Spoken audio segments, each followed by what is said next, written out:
Genesis 21 is not a quiet chapter. It is loud with emotion. It's full of joy, tension, heartbreak, jealousy, laughter, tears, and divine faithfulness.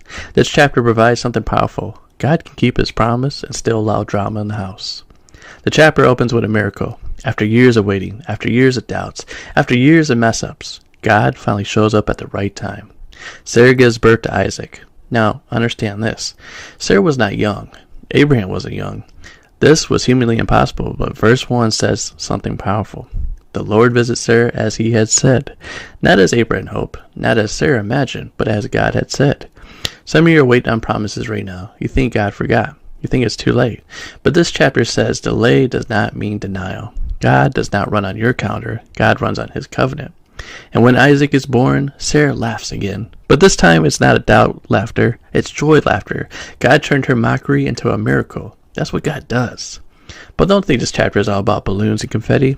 Verse 9 says that Ishmael, the son of Hagar, was mocking Isaac.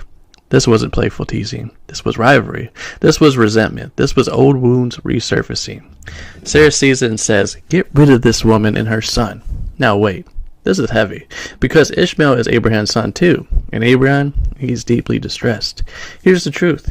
You can have a promise and still have pain. God never said the blessing would be drama-free. God never said disobedience would be emotionally easy.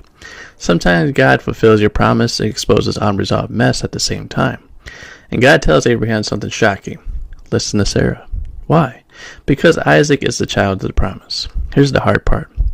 Not everything that came from you is meant to stay with you. Some relationships end not because of hatred, but because of destiny. Now, don't get it twisted. God did not abandon Ishmael. Hagar and Ishmael are sent away, and they end up in the wilderness. They run out of water. Hagar lays the bow down and walks away and cries because she thinks he's about to die. That's a mother's heartbreak. But verse 17 says, God heard the voice of the boy. Did you catch that? Not Abraham's voice, not Sarah's voice, not Hagar's voice. God heard the child. God sent an angel. God opens Hagar's eyes. God shows her a well of water, and God saves the boy. Then God says something powerful. I will make him into a great nation. Listen to me. Just because someone is not part of your promise doesn't mean God is done with them.